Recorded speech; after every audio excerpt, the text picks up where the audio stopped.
Olá! Hoje a gente vai mergulhar fundo numa mensagem que é bem curtinha, mas tem uma força, olha, imensa. Não se acomode. São só duas palavras, mas elas carregam o peso de uma decisão que pode literalmente mudar tudo. A gente vive num mundo que o tempo todo nos dá limites, nos dá diagnósticos, sentenças, e o mais natural, né, é aceitar o que parece inevitável. Mas a reflexão de hoje nos convida a fazer justamente o contrário, a desafiar isso. A gente vai explorar o que significa de verdade se recusar a viver uma realidade menor do que ela pode ser. Olha só que ponto de partida forte que a fonte nos traz. Muita gente está se acomodando. A palavra aqui que chama atenção é muitas. Não é algo raro, sabe? É quase uma condição humana, muito comum. E isso faz a gente parar para pensar em que áreas da vida as pessoas talvez estejam aceitando menos do que poderiam. Será que é na saúde? Nos relacionamentos? Na vida espiritual? E a segunda parte da frase é mais reveladora ainda, sem mesmo ter buscado ajuda. Quer dizer, a acomodação pode paralisar a gente a um ponto de nem sequer pedirmos por uma mudança. É um estado de conformidade, de passividade, que hoje a gente vai tentar desconstruir. Para a gente entender o perigo real de se acomodar, vamos olhar para uma das histórias mais tocantes dos evangelhos. E olha, não é só uma história antiga, não. É um verdadeiro estudo de caso sobre o custo altíssimo que se paga pela conformidade forçada. A mulher com fluxo de sangue, ela não escolheu viver aquilo, mas a sociedade da época esperava que ela aceitasse tudo, quietinha, em silêncio. A história dela nos mostra de um jeito bem dramático o que acontece quando as circunstâncias tentam mandar no nosso futuro. Vamos parar um pouco nesse número. 12 anos. Pensa bem, não são 12 dias, nem 12 meses. São 4.380 dias de sofrimento contínuo. Já imaginou que é acordar todo santo dia por mais de uma década, com a mesma dor, a mesma vergonha, a mesma falta de esperança? O tempo ele tem esse poder de desgastar a nossa fé, de cimentar a nossa resignação. Para essa mulher, 12 anos significava que a condição dela não era só uma fase. Era para todo mundo a identidade permanente dela. Esse é o poder esmagador de uma luta que dura muito tempo. O sofrimento dela era completo, sabe? Um cerco que vinha de todos os lados. Fisicamente, claro, ela estava fraca, doente, mas o fardo social, nossa, talvez fosse ainda mais pesado. Pela lei da época, ela era impura. O que isso significava na prática? Que ela não podia abraçar a família, não podia ir ao templo, não podia participar da vida da comunidade. Ela era uma exilada dentro da própria cidade. E isso nos leva direto para o sofrimento emocional. A fonte diz que ela imaginava que nunca poderia conhecer o amor. Que dor profunda. É a dor do isolamento, de se sentir indigna de ter uma conexão com alguém. E, por fim, o sofrimento existencial, o medo constante. Se ela tocasse em alguém sem querer na rua, podia ser acusada e, quem sabe, até morta por apedrejamento. A vida dela estava presa nessa teia de dor física, exclusão, desespero e um medo mortal. Então, o ponto central é exatamente este. A expectativa que todos tinham sobre ela era a acomodação.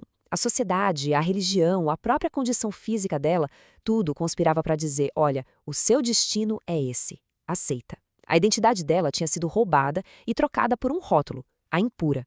Ela estava presa não só num corpo doente, mas numa história de desesperança que parecia não ter saída. Esse é o preço final da acomodação. Aceitar um futuro triste e limitado. Agora, vamos fazer uma ponte. Vamos trazer essa história para o nosso tempo. Pode até parecer um relato distante, de outra cultura, mas a dinâmica central, essa pressão para a gente se conformar com uma situação que nos limita, isso é universal. É de todos os tempos. A história dela funciona como um espelho, refletindo as nossas próprias batalhas contra as sentenças que o mundo às vezes tenta nos impor. E a conexão com hoje em dia é muito direta. A hemorragia dela hoje pode ser um laudo médico que diz não tem cura. Pode ser uma crise financeira que parece não ter fim, ou uma depressão que não vai embora. O status de impura se reflete nas imposições sociais, sabe? Aqueles rótulos que a gente recebe pelo nosso passado, pela nossa aparência, por nossas falhas, e que geram aquele sentimento de que não somos bons o suficiente. E a vida de isolamento dela ecoa nos corações que encaram o que parece impossível, sonhos que foram deixados para trás, portas que se acreditam estarem fechadas para sempre.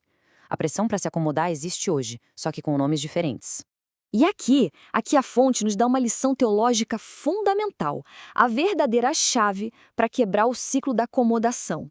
Existe uma beleza, uma sabedoria incrível nesse equilíbrio. O que é possível, nós temos que fazer.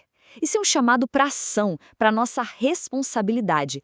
A fé não é desculpa para a gente ficar parado. A gente precisa trabalhar, estudar, buscar ajuda, fazer a nossa parte. Mas a segunda parte é o que muda o jogo. O que é impossível, devemos nos prostrar aos pés do Senhor. Isso é um chamado à humildade, a uma confiança radical. É reconhecer que o nosso poder tem limite, mas o de Deus não tem. A acomodação acontece justamente quando a gente confunde essas duas coisas. Ou quando não fazemos o que é possível, ou quando tentamos carregar sozinhos o fardo do impossível. Vamos agora para o grande ponto de virada da história. Esse é o momento em que aquela mulher deixa de ser só uma vítima das circunstâncias e se torna a protagonista do seu próprio milagre. A fé dela, que por anos talvez fosse só uma esperança silenciosa, passiva, está prestes a se tornar uma força ativa, uma força que quebra regras, que atravessa multidões e que muda a realidade. O milagre dela não foi um raio que caiu do céu de repente, não. Foi o resultado de um processo, uma sequência de escolhas muito corajosas. Primeiro, ela ouviu. A fé vem pelo ouvir. Ela ouviu falar da compaixão e do poder de Jesus, e aquela palavra plantou uma sementinha de esperança no coração dela que já estava tão desolado. Segundo, ela decidiu. Isso é o não se acomode na prática. Ela tomou uma decisão dentro dela de que não ia mais aceitar aquele destino. Ela decidiu acreditar mais do que ouviu sobre Jesus do que nos 12 anos de doença. Terceiro, ela agiu, se levantou e se moveu, mesmo com medo, arriscando tudo. Ela enfrentou a multidão, a vergonha, o perigo. E, por fim, ela tocou, um ato simples, mas carregado com toda a fé que ela tinha. Foi o ponto de contato entre a desesperança dela e a esperança em pessoa. Olha, esse ponto aqui é fundamental. A fé que gera milagre raramente é um sentimento de euforia, de confiança inabalável. Sentimentos, eles vêm e vão. A fé dessa mulher foi uma decisão da vontade dela. Foi a resolução de agir com base naquilo que ela acreditava ser verdade, apesar do que ela sentia. Ela provavelmente sentia medo, sentia fraqueza, se sentia indigna, mas a decisão de agir foi mais forte que todos os sentimentos dela. Então, a gente pode definir o que a gente está vendo aqui como fé ativa. É aquela convicção profunda de que um diagnóstico, uma situação financeira, um passado, qualquer limitação, nada disso tem a palavra final sobre a vida de alguém. A palavra final pertence a Deus. E essa convicção não fica só guardada no coração. Ela se manifesta. Ela vira coragem, vira movimento, vira um passo em direção ao impossível. É a fé que se recusa a ficar sentada esperando e, em vez disso, se levanta e vai ao encontro da solução. E assim, a gente chega no clímax e na maior lição dessa análise toda. O que acontece quando uma pessoa, contra tudo e contra todos, se recusa a se acomodar e exerce uma fé ativa? A resposta é uma só: transformação. O resultado é a prova de que a nossa realidade não precisa ser definida pelas nossas circunstâncias. Simples assim, direto, poderoso. Depois de 12 longos anos de um sofrimento lento, gradual, a cura foi instantânea. No momento em que a fé ativa dela fez contato com o poder e o amor de Jesus, a realidade dela foi reescrita. O fluxo de sangue parou. A impureza foi embora.